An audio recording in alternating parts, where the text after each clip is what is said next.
मुल्की इस्टेब्लिशमेंट ने हुकूमत को वार्निंग दी है कि अगर मौलाना फजलुर रहमान के लॉन्ग मार्च को मुनासिब तरीके से हैंडल न किया गया तो हालात काबू से बाहर हो सकते हैं, लिहाजा इसे मिस हैंडल करने से परहेज किया जाए। मौलाना फजलुर रहमान ने 27 अक्टूबर को इस्लामाबाद की जानिब मार्च की तैयारियां तेज करते हुए प्लान बी का ऐलान भी कर दिया है। उन्होंने अपने साथियों को हिदायत की है कि अगर उन्हें गिरफ्तार कर लिया गया तो वो जहां भी हों वहां धरना देकर बैठ जाएं और तमाम मरकजी शाहराहों को जाम कर दें। दूसरी तरफ इस्टेब्लिशमेंट ने तहरीक इंसाफ की हुकूमत को लॉन्ग मार्च को सही तरीके से हैंडल करने का मशवरा दिया है। बाखबर ज़राए का कहना है कि हुकूमत को बताया गया है कि बाबा तालिबान कहलाने वाले मौलाना फजलुर रहमान के मजहबी जुनूनी पैरोकार उन्हें अपने वालिद की तरह समझते हैं और मौलाना के खिलाफ कोई हुकूमती कार्रवाई पर ऐसा सख्त रद्द-ए-अमल आ सकता है जिसे संभालना हुकूमत के बस की बात नहीं रहेगी। इसीलिए लॉन्ग मार्च को तरीके के साथ हैंडल करना होगा। इस्टेब्लिशमेंट ने हुकूमती नुमाइंदों को समझाया है कि मौलाना के आज़ादी मार्च के शुरका में ऐसे अफराद भी शरीक हो सकते हैं जिनका ताल्लुक कालाधन तंजीमों से रहा है। इलावा ज़ीं खैबर पख्तूनख्वा और बलूचिस्तान से ताल्लुक रखने वाले मार्च के शुरका जंगजू तबीयत के मालिक हैं। उन्हें रास्ते में रोका गया और मुजाहमत पर ताकत का इस्तेमाल किया गया तो कानून नाफिज करने वाले इदारों के लिए हालात कंट्रोल करना मुश्किल हो जाएगा।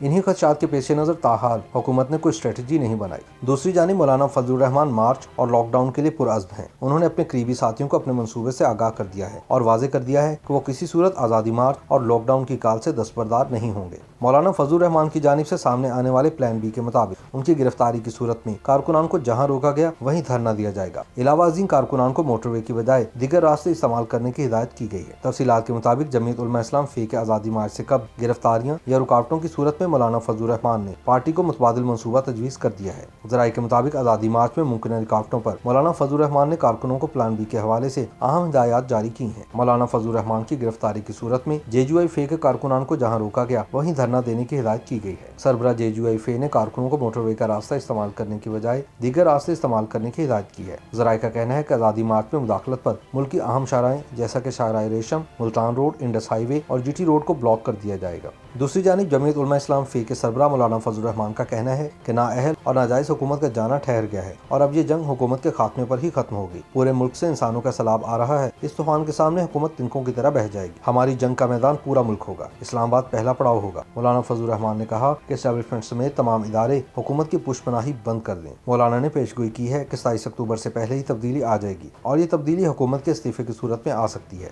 मौलाना फजलुर रहमान ने कहा कि एस्टेब्लिशमेंट समेत तमाम इदारों से कहना चाहता हूँ कि नाजायज हुकूमत की पुष्पनाही बंद कर दें। हम पॉलिसी बयान दे चुके हैं कि इदारों से हमारा कोई तसादुम नहीं। कठपुतली और सिलेक्टेड हुकूमत इक़्तिदार छोड़ दे और फौरी तौर पर नए इंतखाबात कराए जाएं। मौलाना फजलुर रहमान की जानिब से प्लान ए और प्लान बी सामने आने के बावजूद हुकूमत की हिकमत अमली नजर नहीं आ रही। कहा जा रहा है कि मौलाना फजलुर रहमान को रोकने के हवाले से सिक्योरिटी इदारे शशोपंज में मुब्तला हैं कि अगर ताकत का इस्तेमाल किया तो कहीं हालात काबू से बाहर ही ना हो जाए।